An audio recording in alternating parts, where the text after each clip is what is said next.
Debut manis Gus Yakut, Menteri Semua Agama, ditulis oleh Ayas, dilansir dari sewor.com.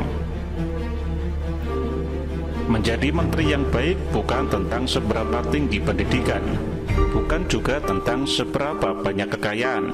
Menjadi menteri yang baik adalah soal keberanian, berani membuat gebrakan serta mengeksekusinya secara ciamik.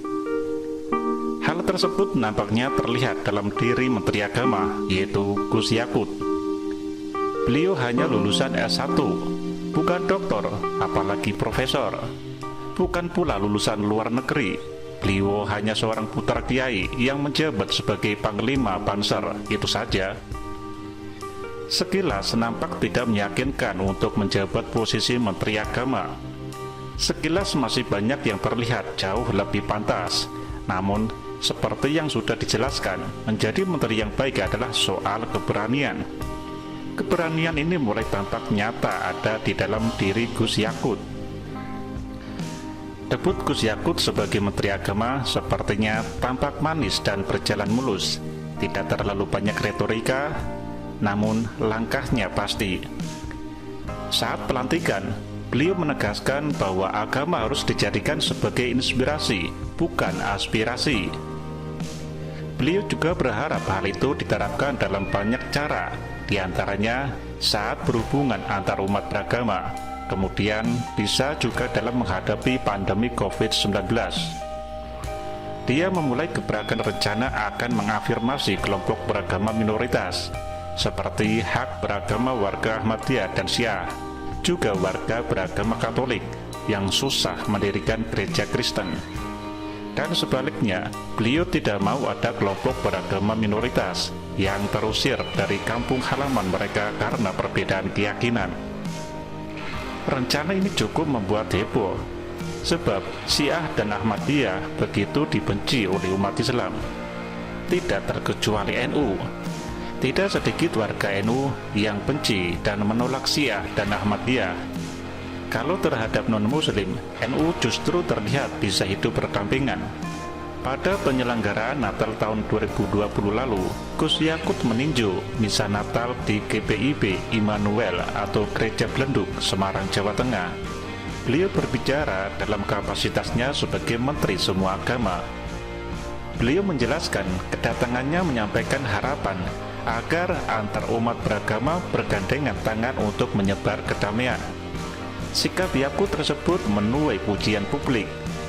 Mungkin baru sekedar umat non-muslim merasa memiliki menteri agama. Terkini, Gus Yakut berharap situs Candi Borobudur yang menjadi kuil Buddha terbesar di dunia tidak hanya menjadi destinasi wisata. Gus Yakut juga ingin Candi Borobudur menjadi rumah ibadah umat Buddha di dunia. Harapan beliau ini mendapat apresiasi yang positif, tidak hanya datang dari umat Buddha, tapi juga umat beragama yang lain. Tentang aturan guru Kristen bisa mengajar di madrasah juga kembali mencuat sejak Gus Yakut menjadi menteri, seolah soal ini tabu dibahas oleh menteri sebelumnya. Baru sebulan lebih Gus Yakut menjabat sebagai Menteri Agama, hasil kerjanya memang belum terlihat.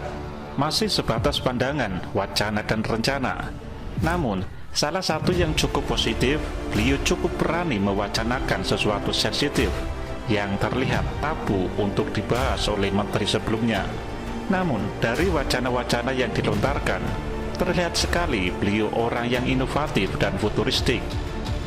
Beliau punya visi misi yang jelas, yaitu bagaimana membina umat beragama di Indonesia agar tetap damai dan rukun demi keutuhan NKRI.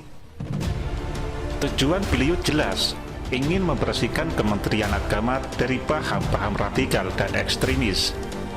Jika diibaratkan pemain sepak bola, Gus Yakut menjalani debut yang cukup manis dan positif. Hal ini bisa dilihat dari reaksi publik. Warga NU mengapresiasi positif beliau, juga warga non-muslim. Terlihat mereka begitu antusias menyambut rencana-rencana beliau. Mungkin baru kali ini non-muslim merasa punya menteri agama yang begitu memperhatikan kepentingan mereka.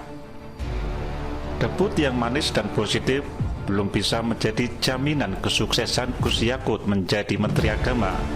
Beliau masih perlu membuktikan secara nyata. Wacana dan rencana beliau harus segera direalisasikan, harus berani dieksekusi meskipun mungkin akan mendapat perlawanan dan tantangan.